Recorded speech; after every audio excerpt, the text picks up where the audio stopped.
Chess history was just made in this week's titillating Tuesday late tournament. It's the 27th of August. With the white pieces here, we've got Jose Martinez, and with the black pieces, we've got Cactus Marlinson. One of these players not only wins the tournament, they clean sweep it. 11 out of 11. Incredible stuff. This is a 109 move game, but it's worth every moment. Let's dive right in here. With the white pieces is Jose kicking off with e4, best by test, online chess, clock times on the left here. Magnus plays the very disrespectful g6, the modern defense, building the banana hammock. Just kidding, it can be a good blitz weapon. And after d4, d6, the c pawn advances to support the center, and Magnus provokes that e pawn forward. But I love this. Does it move? No. We get bishop d3.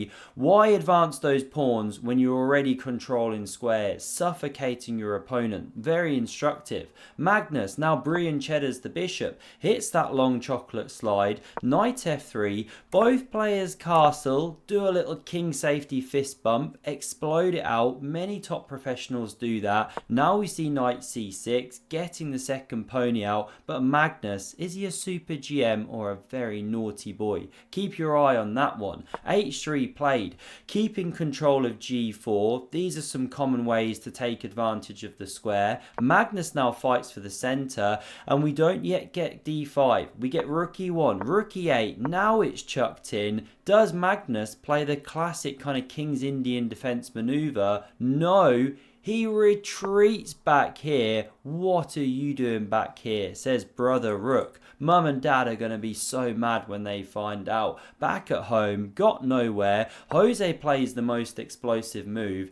This bishop now crying. Bad piece, but he can now bring the second horsey into the game. Magnus pushes p to secure the c5 outpost. We get knight c3. Magnus continues with knight to a6, and after bishop e3, keeping an eye on that square, stacking the clergyman, love the laser beams, crisscrossing. Magnus decides to go knight to d7, support that outpost some more, maybe free up the old f pawn one day to do some damage. So a3 played in response, but before Jose can push p, Magnus hits this square, eyeballs the bishop, it drops back to c2.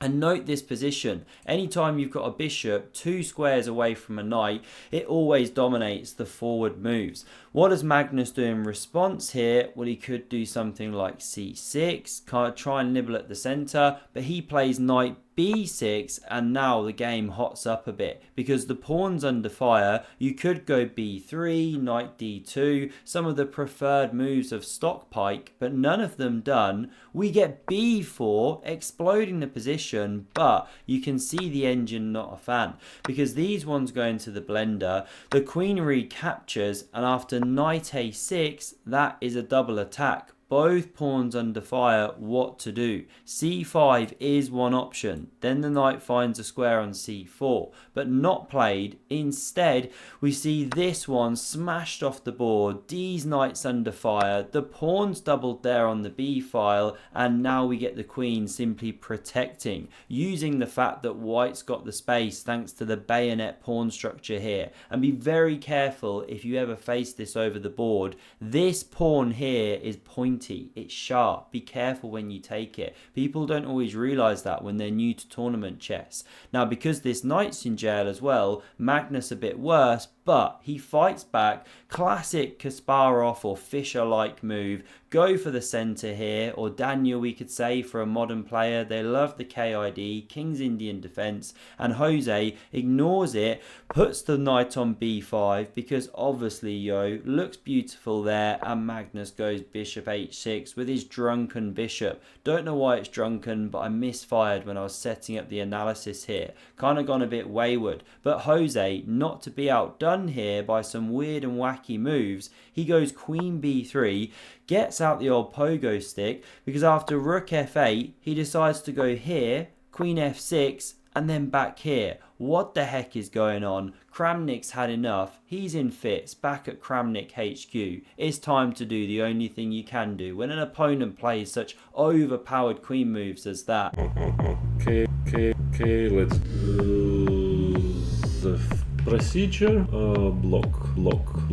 This is first what I do. Absolute scenes. We need a clash of, what do we call it next? Claims, blames? I can't even finish the sentence now. What rhymes and works in the gap? I don't know. We need a third round. Now we get bishop d7, hitting the knight on b5, and obviously you retreat it. If you let black take there, pawn recaptures, set up the quad of pawns on the b file. Rumour has it the board explodes, disintegrates. We don't want that. Jose wants a game. He drops back here, and Magnus goes bishop f4, goading that g3 move. Come on, make the weakness. Give me that nice little h3 one to nibble on, but Jose's like, nah. He goes bishop d3, sets up a lovely bishop pawn merry-go-round, and now queen e7, given the miss, but okay, this is human chess, blitz chess. Rook a1, also given the miss, because the engine says take on f5. The Silicon Overlord sees all. Magnus now plays one of the weirdest, wackiest moves you've ever seen. Rook b8, what the heck is that? Must be the mysterious rook move. Classic tactic to really play with your opponent's head. If you don't know what to do, make some weird rook move. They'll be entirely freaked out,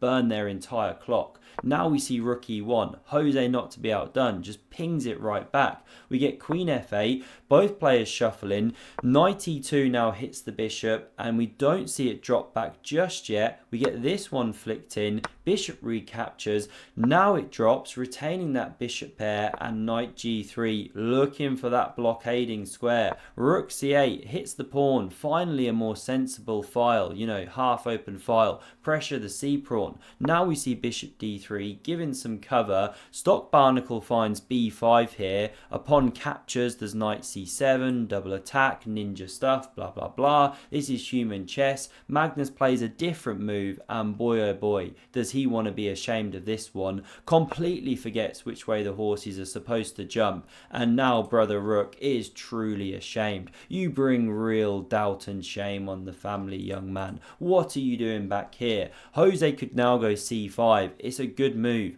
Idea being you sack a pawn, but you break through. You take advantage of some of this discombobulation. What a word that is. I can just hear Mr. Bean saying it. But bishop b1 played. c5 was missed. Magnus goes bishop f4. Does he want to shatter the pawns? Jose doesn't want to find out, and he blocks that e-pawn. He's like Gandalf on the bridge of Khazad-dûm. You shall not pass. Now we see bishop f5. Just enjoyed drawing the lasers there, and the c-pawn finally advances. Looks nice, but Magnus is winning a pawn after takes. This is why he gives the bishop, to get rid of the knight's defense.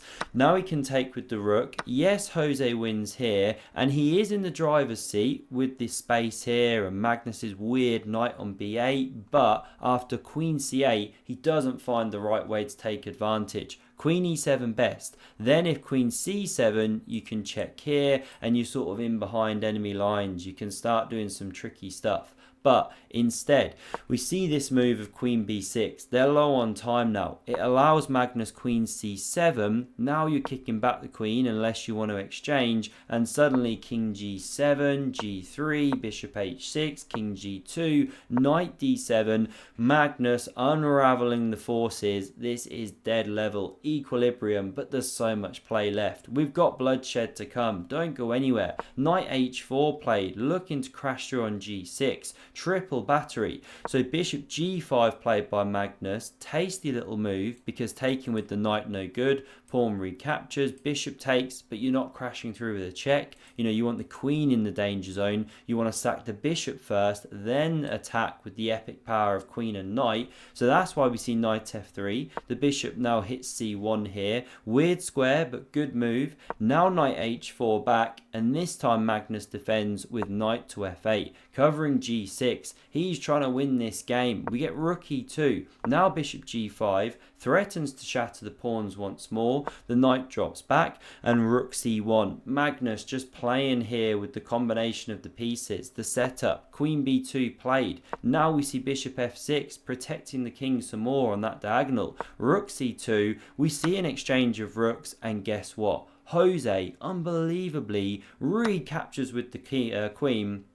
Doesn't even know he's playing Magnus Carlsen here. You do not send the queens into the blender, go into the end game against the end game goat. Magnus is buzzing, his hand stops shaking. Knight d7 played, and look at this. We're not even halfway through the game. There's no more strong female leads. Can't be a modern Disney. Who's excited about Snow White and the 7 magical creatures? What a load of tripe. Now we get knight d2 and the bishop drops back to d8. It's headed for the blockading square. And here's the thing, very difficult for either side to make progress, but Magnus obviously is going to start trying, and this is what we get. We're going to flick through the moves here, keep the game moving. We're approaching move 60. It goes to about move 109. We're flicking away. What else to do but keep clicking the right arrow here, or we're all going to get entirely bored. Everyone's got better things to do than sit and watch Epic Stilton all day. The knight now hits c3, and this means I've got something to say. That's how I remember my lines, with these visual cues. And the move here, the reason I paused, is Magnus changes the pawn structure.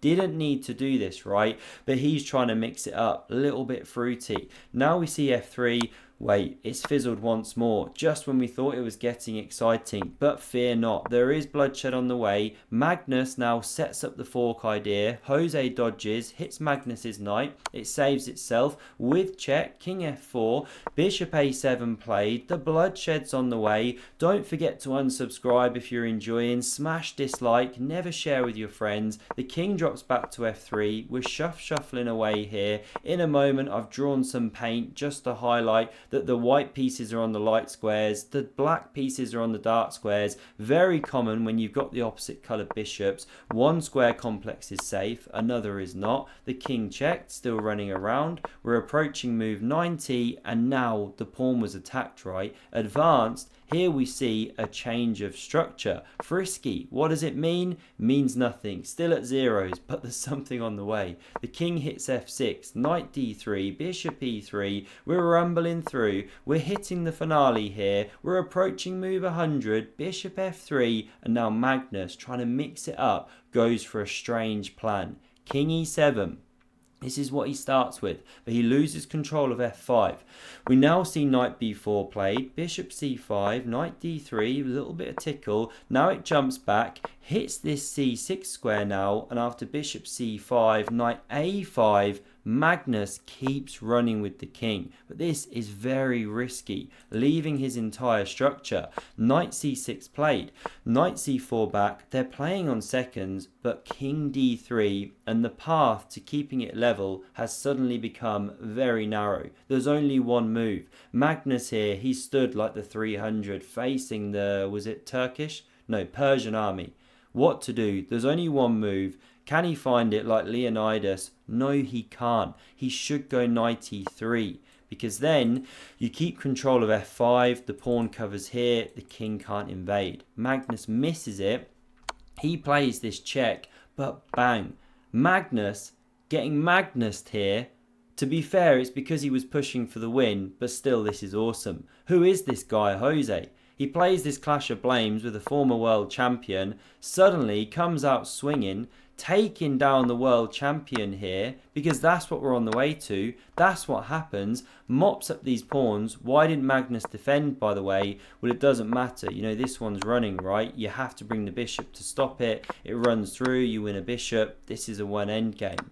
This is how the game then proceeded. A mop-up of a second pawn, these ones running, and guess what? When the king hits here, this one sidestepping, preparing the bishop check, Jose gets the W because Magnus resigns. These are the results here. Jose Martinez just clean swept Title Tuesday, beat 5 players 3100 plus in a row. It's hard to describe just how difficult it is to do that in this tournament with the quality of the players. Super GM after Super GM all over the place, right? Just incredible. So that's what he did. The only people who've done it before, Magnus Carlsen and Hikaru Nakamura, and he took down Hikaru on the way to doing all this.